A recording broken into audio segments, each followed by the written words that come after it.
दोस्तों, आज हम ये वीडियो में लास्ट टाइम से थोड़ा आगे बढ़ेंगे। चैप्टर नंबर 12 इलेक्ट्रिसिटी में।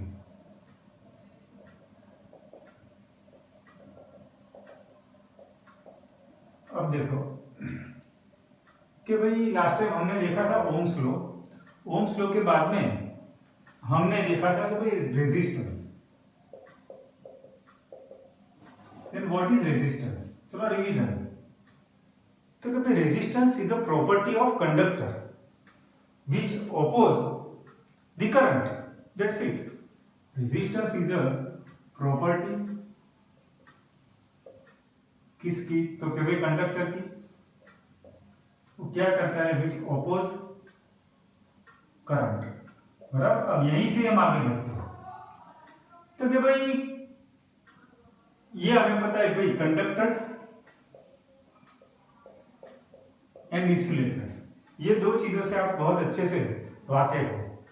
देन वी नो दैट कि भाई a component which allow to pass a current is a conductor। बराबर, ये हमें पता है। तो उसका मतलब क्या है कि भाई व्हाट इज कंडक्टर? तो एंड उसमें भी गुड कंडक्टर। तो भाई व्हाट इज गुड कंडक्टर, ये समझो।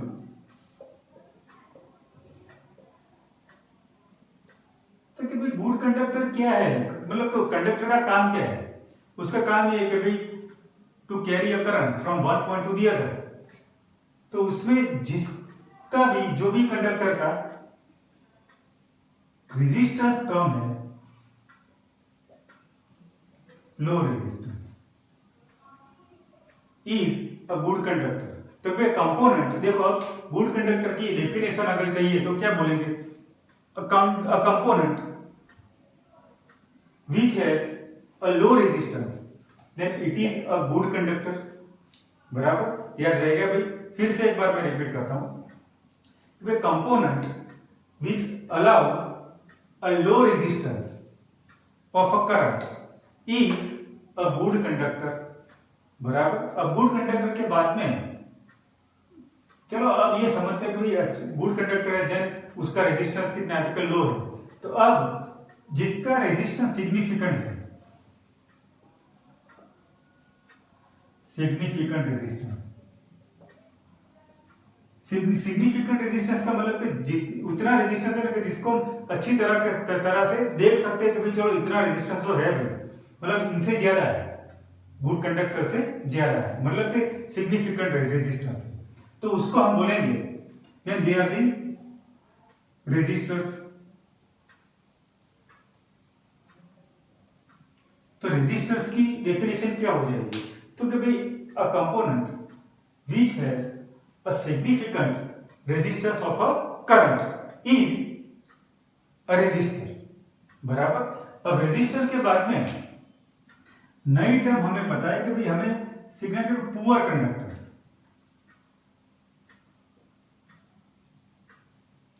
अब व्हाट इज पुअर कंडक्टर? तो क्या सर रेजिस्ट, जिसका मतलब देखो कि लो रेजिस्टेंस था, then it is a good conductor. Significant resistance, then it is a resistor. ये याद रखना खास। व्हाट इज रेजिस्टर, ये एग्जाम में पूछते हैं कई बार कि व्हाट इज रेजिस्टर। तो क्या भाई a component which has a significant amount of a resistance is a resistor. फिर पुअर कंडक्टर, तो पुअर कंडक्टर का मतलब कि जिसका रेजिस्टेंस हाइयर होगा। बराबर। तो फिर पुअर कंडक्टर का मतलब क्या करेंगे कि भाई high resistance. Component which has high resistance is a poor conductor. देखो इसको सीक्वेंस में याद रखोगे, याद रह जाएगा। बराबर। इसके बाद में पुअर कंडक्टर किसको बोले हम कि भाई जिसका रेजिस्टेंस ज्यादा है, तो भाई करंट कम पास होने वाला है। अगर करंट कम पास होगा then it is a poor conductor. अब लास्ट में आता है इंसुलेटर। What is insulator? तो क्या भाई it has even higher resistance than the poor conductor is insulator। बराबर। फिर से अब इंसुलेटर की डेफिनेशन क्या हो जाएगी? तो क्या भाई a component which has even higher resistance is an insulator। बराबर। अगर इंसुलेटर की डेफिनेशन पूछी है तो आपको ये लिख लेना है, बराबर। और अगर पूछा है कि भाई give the difference between the conductors and insulator, तो उसमें भी एक टॉपिक तो आप मतलब दोनों की डेफिनेशन तो आपको मिल गई, बराबर। फिर तो कि भाई conductors have very low resistivity, इसकी वेरी हाई रेजिस्टिविटी, बराबर, मतलब कि वो रेजिस्ट ज्यादा करता है। अब समझ लो, अब आगे यहां से आपको इतना तो पता चला है कि भाई व्हाट इज रेजिस्टेंस।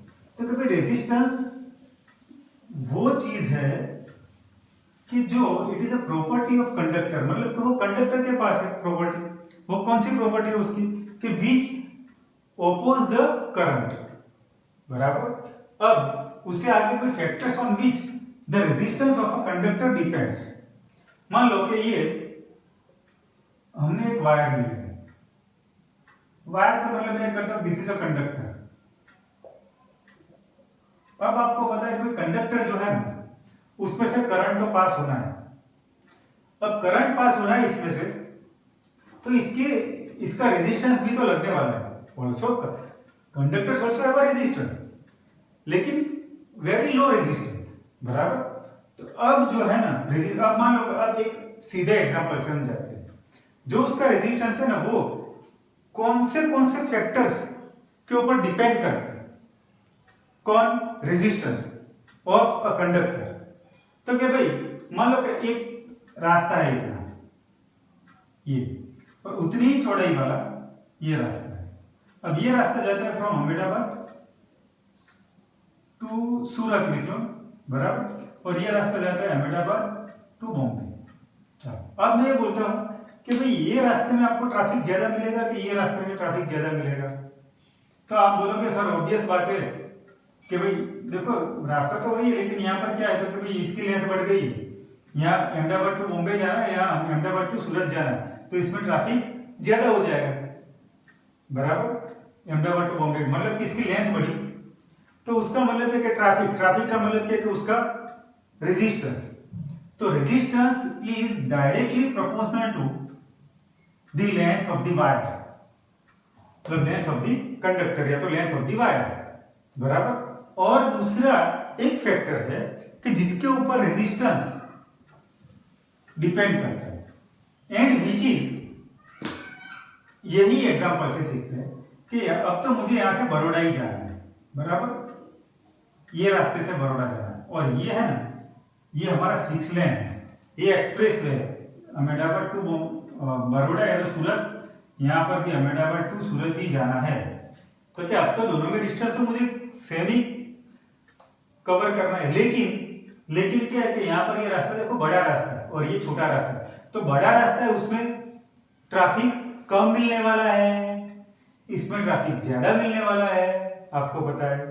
तो फिर इसका मतलब क्या है कि इट इज एरिया, देखो ये पार्ट एरिया, तो मतलब कि जितना एरिया ज्यादा है उसका उतना ट्रैफिक कम लगेगा, और ट्रैफिक कम लगेगा उसका मतलब क्या है कि उतना रेजिस्टेंस कम होगा।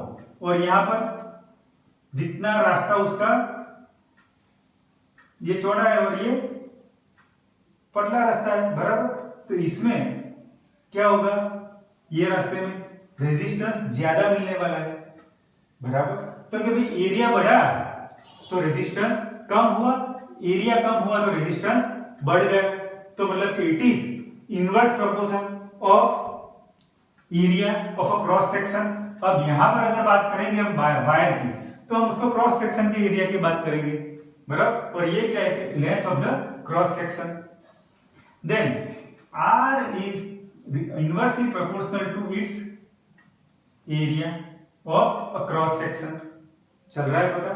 चलो ये एग्जाम में अगर एग्जाम में आया तो ऐसा पूछेंगे कि भाई factors on which the resistor of a conductor depends and prove that R is equals to, ये साइन है ना वो RH और रो की है, मैं सिखाता हूं, rho into L upon A, ये प्रूव करना है। तो हम क्या लिखेंगे कि भाई the cross section of a wire या तो of a conductor, resistance of a conductor or resistance of a wire is directly proportional to the length of the wire ये स्टेटमेंट लिखा, फिर ये लिखना है, फिर क्या लिखना है कि and also the resistance of wire is inversely proportional to the area of a cross section, बराबर, ये दोनों लिखे। अब क्या करना है, ये मेरा इक्वेशन नंबर 1 है, ये इक्वेशन नंबर 2 है, चला पता, ये एल और ए कहां से है, वो रास्ते से याद रखना है आपको, तो याद रह जाएगा व्हाट इज द लेंथ, तो ये उसकी लेंथ है क्रॉस सेक्शन की वायर की, और ये area of the cross section of a wire. अब फ्रॉम 1 एंड 2 तो पता है कि R is proportional to L upon A। अब ये तो लेंथ है, ये area of cross section proportional. अब आपको तो बहुत अच्छे से पता है कि ये प्रोपोर्शनलिटी को रिमूव करने के लिए हमें क्या लेना है, इसका कांस्टेंट लेना है, एंड विच इज RH और रो इनटू L अपॉन A, ये कांस्टेंट है,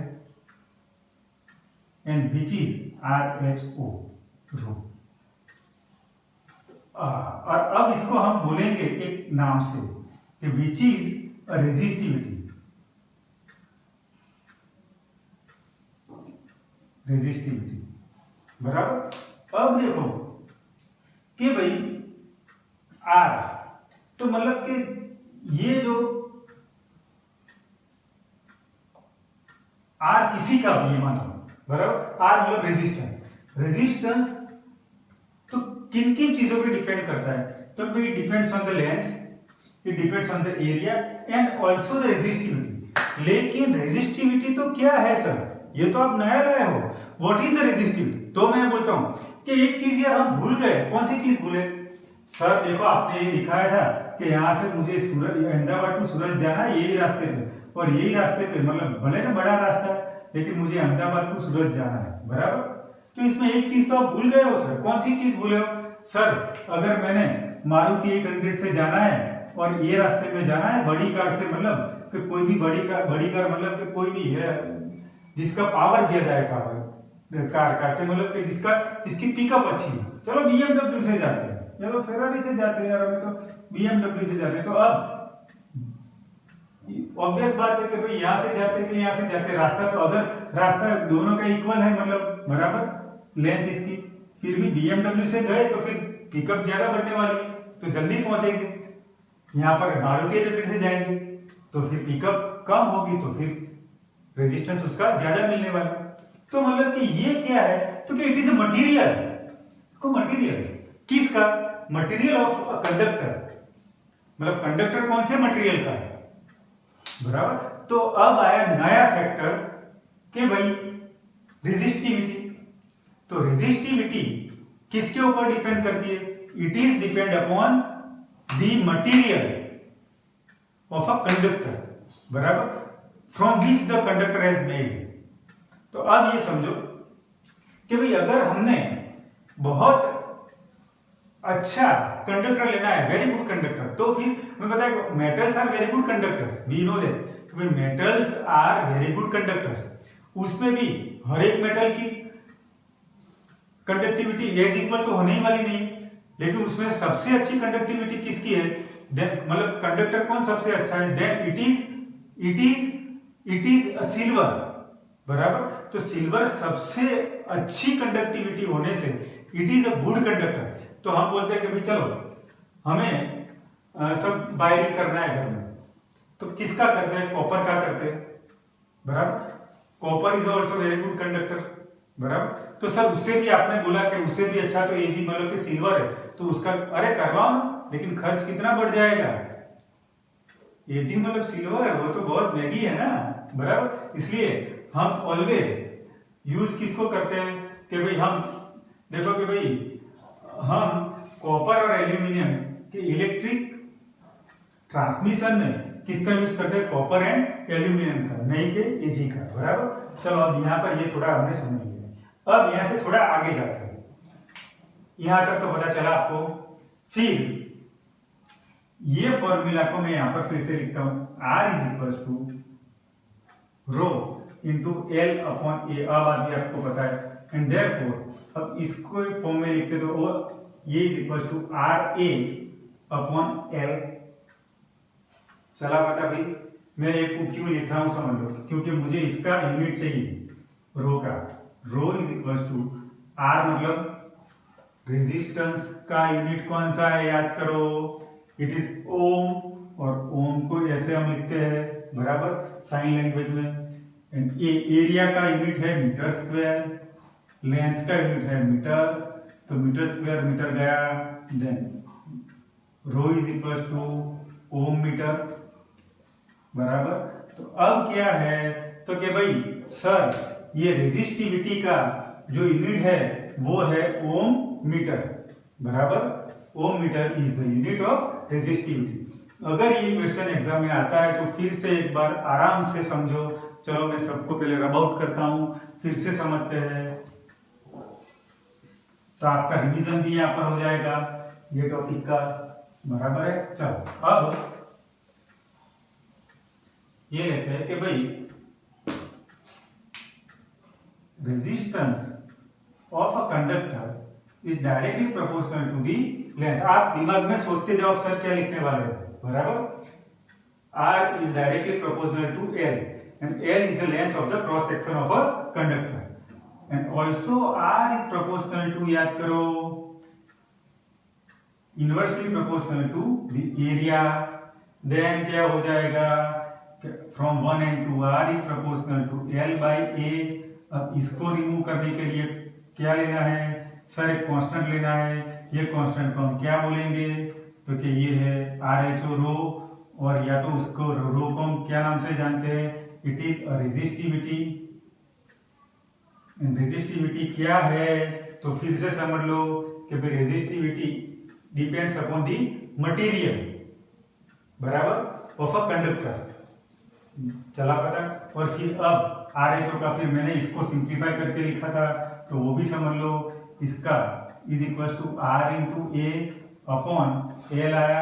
एग्जाम में पूछा है कि ये प्रूव करना है तो यहां तक ही जाना है, लेकिन पूछा है कि भाई and also prove that the unit of a rho is equal to ohm metre, तो ही इसको लिखना है। तो आर का यूनिट है ओम, ए का यूनिट है मीटर स्क्वायर, और एल का यूनिट है metre. Then metre metre cut, then ohm metre. चलो अच्छे से याद रहेगा भाई।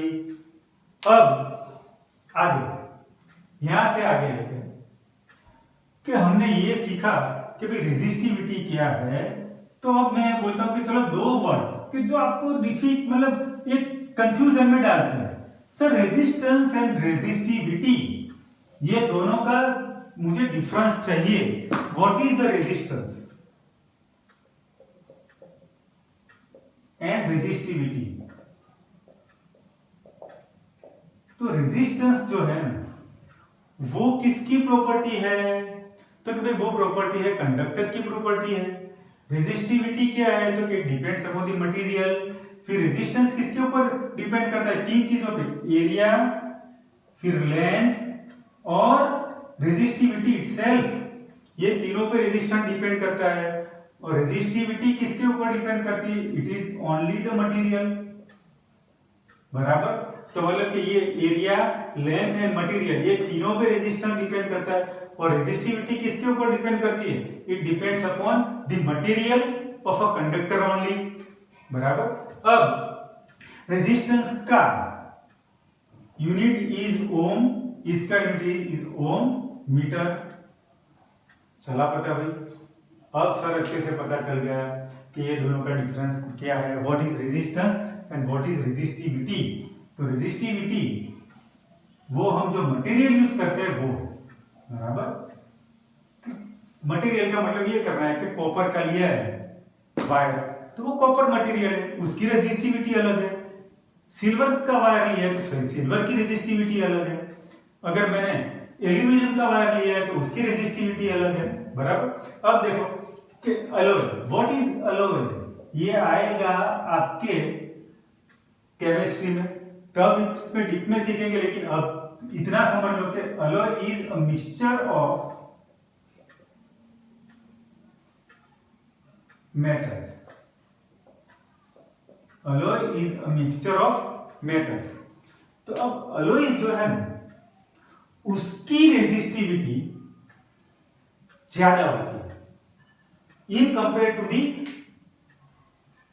Constituents metals. अब इसके सीधा एग्जांपल देता हूं। देखो स्टील, स्टेनलेस स्टील के जिसकी हम आप बोलते हैं बाउल स्टेनलेस स्टील का है, बराबर। घर में हम तपेली रखते हैं तो वो भी है स्टेनलेस स्टील की होती है। तो stainless steel is also an alloy. तो उस किसकी बनी रहती है? तो वो एल्यूमिनियम, फिर होता है निकल, फिर एल्यूमिनियम, क्रोमियम एंड फेरस, मतलब एल्यूमिनियम, निकल एंड फेरस की होती है, बराबर। उसका अलॉय होता है। Then it is a mixture of 3 different types of metals. तो जो अलॉय होता है ना, वो मतलब ये समझो यहां पर कि भाई अलॉय की resistivity is higher than its constituent metals. तो उसकी रेजिस्टिविटी हाई होने से क्या होता है कि भाई उससे ये होता है कि दे डू नॉट बर्न, मतलब they do not oxidise. Oxidise नहीं होते हैं तो वो बर्न नहीं होता है, बराबर। तो इसका एक यूज आएगा कि भाई अलॉय का एक यूज आएगा कि भाई, तो हम लिखते हैं भाई अलॉयज आर, मतलब alloys do not burn at high temperature, at high temperature. अब alloys do not burn at high temperature मतलब कि बर्न का मतलब करेंगे oxidise. They do not oxidise at high temperature. तो इससे उसका यूज क्यों करना है और इसको अलॉयज के बारे में क्यों बोलना पड़ा आपको? क्योंकि भाई देखो कि भाई जहां पर भी इलेक्ट्रिक मटेरियल है कि जिससे हम हीट प्रोड्यूस करते हैं, बराबर, उसमें अलॉयज का यूज होता है। तो कि भाई सर हीट कौन से ऐसे इलेक्ट्रिकल कंपोनेंट्स है कि जिसमें हम हीट प्रोड्यूस करते हैं? देन इट इज, और आयरन के जिससे हम प्रेस करते हैं। फिर हाई टेम्परेचर कहां पर हम यूज करते हैं? तो कि भाई टोस्टर, बराबर। ये सबके अंदर वायरिंग किसकी होती है? तो कि भाई it is a wiring of alloys. Because क्यों? हाँ चलो एग्जाम में अगर ये पूछा कि भाई in electric iron we use alloy, why? Because the alloys are the mixture of metals and its resistivity is higher than the constituent metals. और उससे क्या होता है कि that is why they do not burn at high temperature.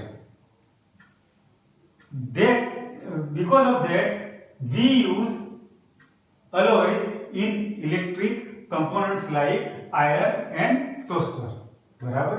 चलो अब फिर ये है कि टंगस्टन इज ऑल्सो, इसका भी है कि भाई tungsten is a metal and which is use, इसका भी बहुत हाई, मतलब कि इसका यूज होता है बल्ब में, बराबर। ये याद रखना है खाली कि टंगस्टन बल्ब में कौन सी मेटल यूज होती है? Then it is a tungsten.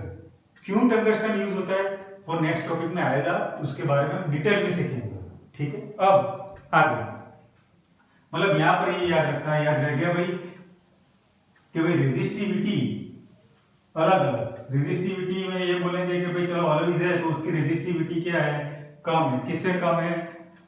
In respect to its constituent metals, बराबर। फिर अलॉय का दूसरा यूज कौन सा करते हैं हम? तो कि वी यूज इट इन अ, जहां पर हीट ज्यादा प्रोड्यूस होती है ऐसे डिवाइसेस में हम यूज करेंगे अलॉयज का, बराबर। और फिर तीसरी बात कौन सी है टंगस्टन की? तो भाई टंगस्टन हम किसके कहां पर यूज करते हैं? We use tungsten in a bulb, बराबर।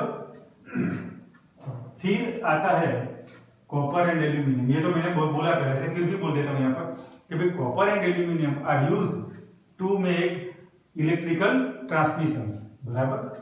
अब सबसे important part from examination point of view कि भाई रेजिस्टेंस इन सीरीज,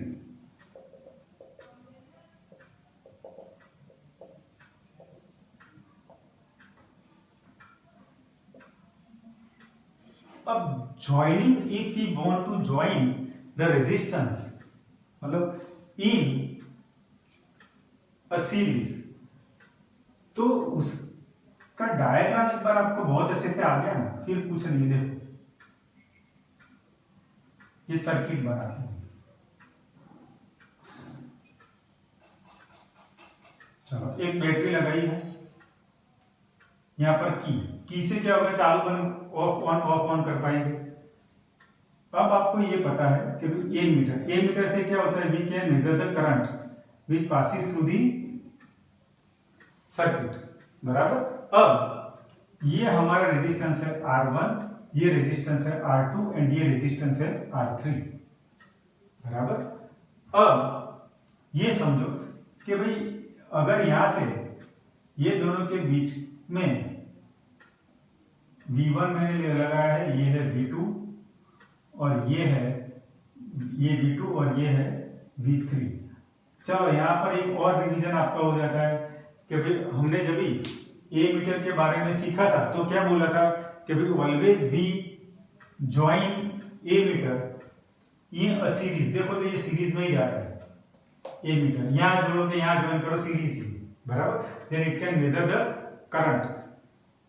और वोल्ट मीटर कहां पर, मतलब पोटेंशियल डिफरेंट को मेजर करने के लिए वोल्ट मीटर यूज होता है। और वोल्ट मीटर ऑलवेज कहां पर हम उसको ज्वाइन करेंगे, then it will be always join in the parallel. मुझे ये पॉइंट और ये पॉइंट के बीच में अगर ये दोनों का पोटेंशियल डिफरेंस मेजर करना है, then it is a voltmeter, बराबर। तो ये आएगा उसके साथ, इसके साथ देखो पैरेलल में है, तो ये हमारा पैरेलल है, बराबर। It is most important topic for examination point of view as well as your basics and numericals. तो बाकी ये सर इतने सारे हम लोगों ने इतने सारे फॉर्मूला जब तक किए हैं तो फिर उसमें से न्यूमेरिकल्स भी तो आने हैं, बराबर। अब समझ लो कि भाई अगर ये क्वेश्चन आया तो 3 मार्क में आएगा एग्जाम में, वो रेजिस्टेंस इन अ सीरीज। तो इसका डायग्राम हमने सबसे पहले इसका जो डायग्राम है वो हमने ड्रॉ कर लिया भाई। तो क्या हाँ सर हमने कर लिया है।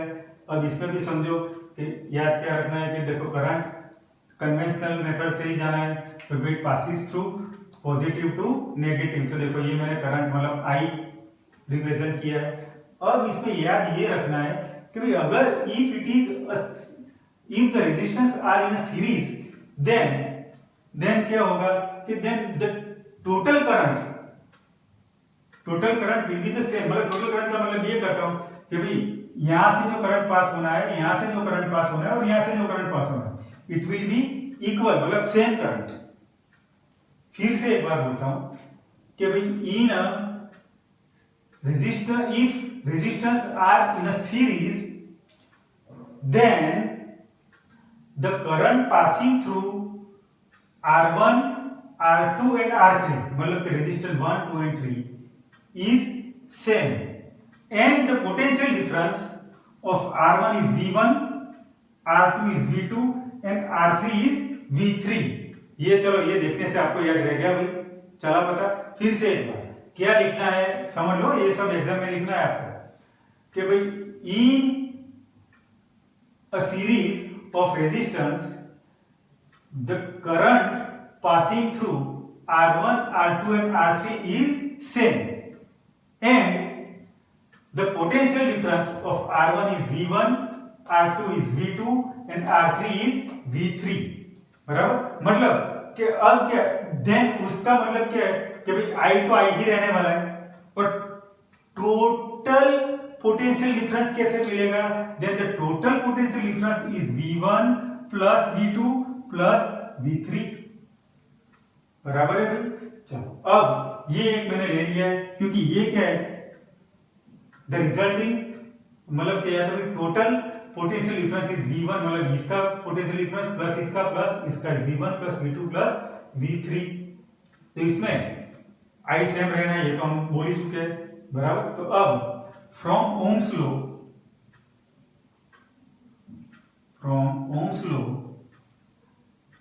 कौन सा है भाई, V is equal to I R. From Ohm's law का फॉर्मूला ये तो याद रहना चाहिए ना, V is equal to I R, बराबर। अब मैं बोलता हूं कि हम लोग क्या इसको याद कैसे रखता हूं, मैं समझ लो, V मतलब हम, इंग्लिश में WEV।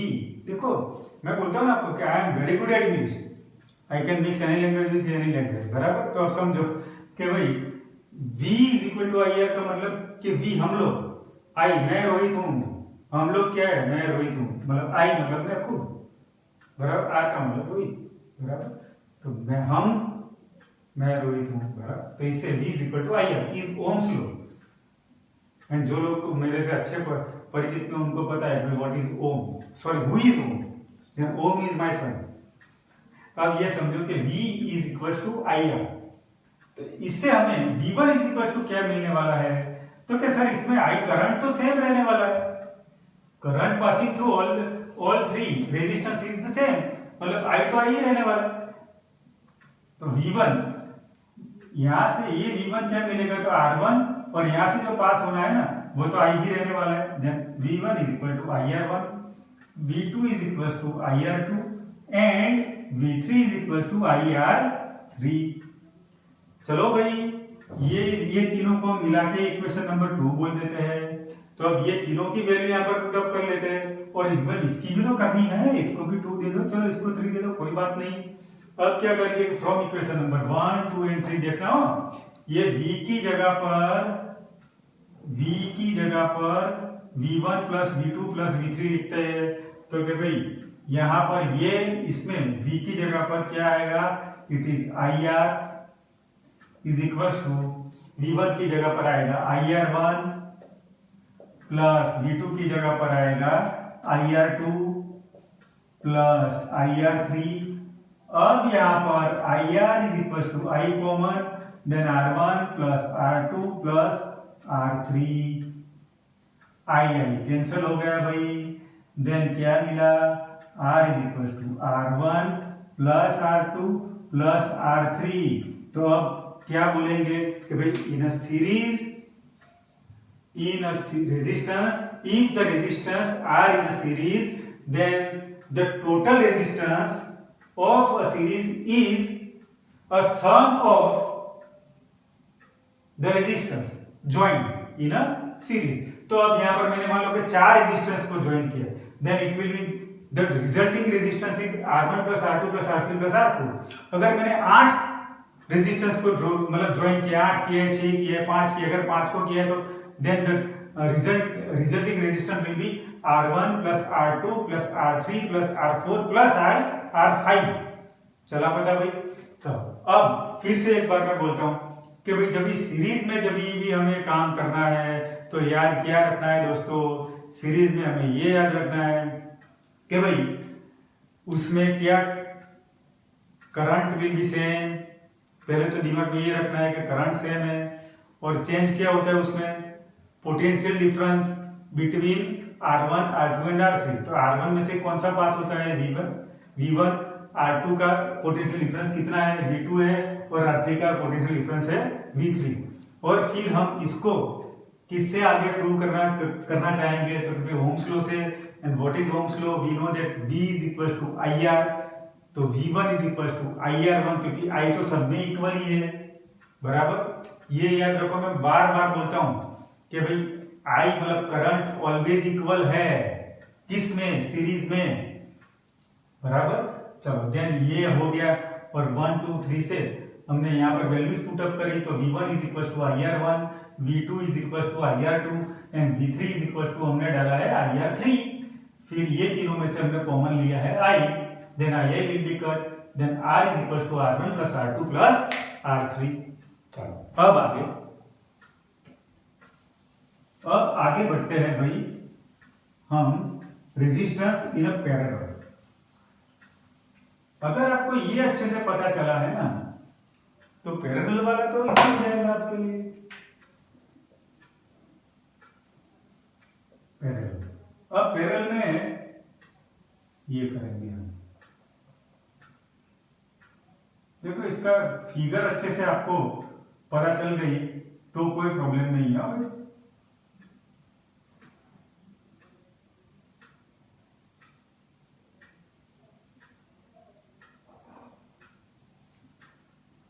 चलो अब ऑलवेज वोल्ट मीटर को तो क्या भाई हम इसके साथ सीरीज में ही रहने वाले हैं, तो चलो यहाँ पर हमने वोल्ट मीटर को ज्वाइन कर लिया है।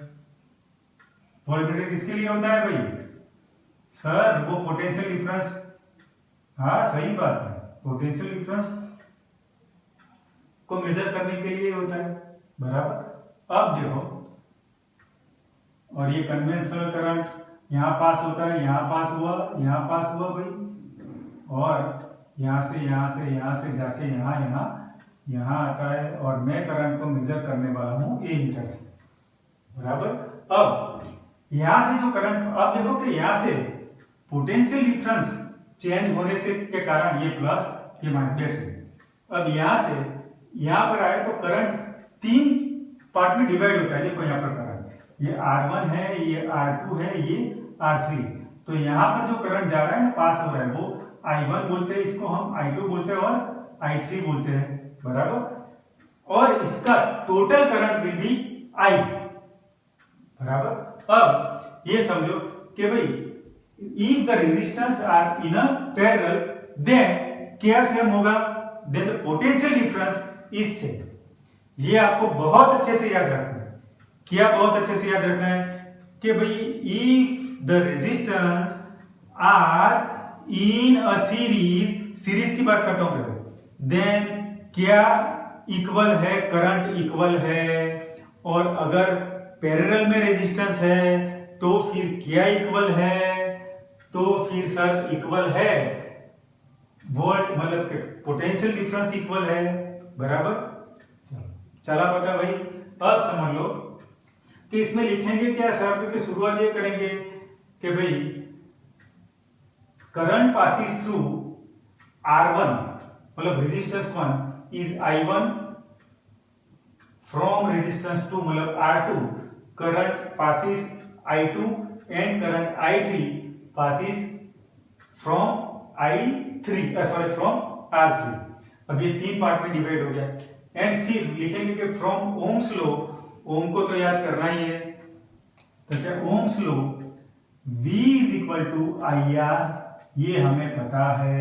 देन इससे अब वहां पर क्या होता था कि भाई वहां पर वोल्टेज डिफरेंस थे, मतलब कि पोटेंशियल डिफरेंस अलग अलग था। यहाँ पर क्या अलग अलग है, तो क्या सर यहाँ पर तो I अलग अलग है, मतलब करंट अलग अलग है, तो क्या इसको 3 अलग अलग पार्ट में डिवाइड होता है करंट, तो फिर यहाँ पर I को I इज इक्वल टू क्या होगा, तो बोलेंगे सर V/R होने वाला है।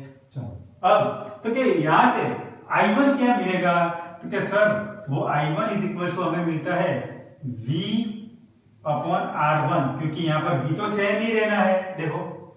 फिर I2 is equal to V/R2 and I3 is equal to V/R3 मिलता है।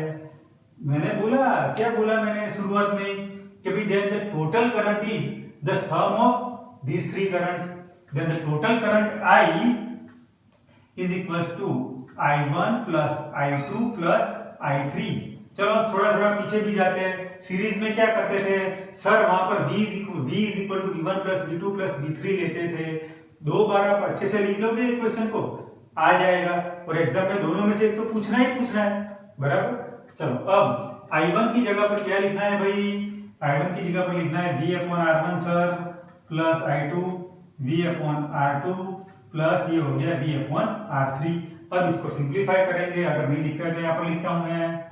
चलो then I is equal to हमें मिलता है, ऊपर से I की जगह पर V/R लिखेंगे, क्योंकि ये V/R है, कॉमन क्या निकलेगा यहाँ पर, देखो सॉरी I की जगह पर क्या लिखेंगे V/R, तो यहाँ पर ही मैं लिख लेता हूँ। चलो भाई अब यहाँ ऊपर क्या कॉमन निकलने वाला है सर, यहाँ पर कॉमन निकलेगा V, तो ले लो V कॉमन, अब यहाँ क्या बचता है, देखो v कॉमन निकल गया तो बचा 1/r1, यहाँ पर 1/r2 and 1/r3, 1/r1 plus 1/r2 plus 1/r3, then v will be cut, then 1/r is equals to 1/r1 plus 1/r2 plus 1/r3। चलो अब ये आपको अच्छे से याद रह जाना चाहिए, बराबर। तो अब the total resistance of a parallel, then what is the total resistance of a parallel? तो कि it is a reciprocal of all three, मतलब कि जितने भी हमने ज्वाइन किए रेजिस्टेंस वो सबके किसका सम आया, तो कि वो सबके रेसिप्रोकल का सम है, the resulting resistance of a parallel, बराबर। चलो अब यहाँ पर मैं कंप्लीट करते हैं वीडियो को, लेंथ भी बढ़ गई है और मतलब आप समझ लो कि जितने भी लोग मेरे व्हाट्सएप ग्रुप में हैं उन सबको मैं पहले आज नोट्स सेंड कर रहा हूँ, ये देख लो, उसके बाद में नोट्स अच्छे से एक बार पढ़ लो और 2 टाइम्स याद रखो, 2 टाइम्स आपको वो नोट्स मुझे व्हाट्सएप करनी है, otherwise I will contact to your parents, ठीक है। ओके।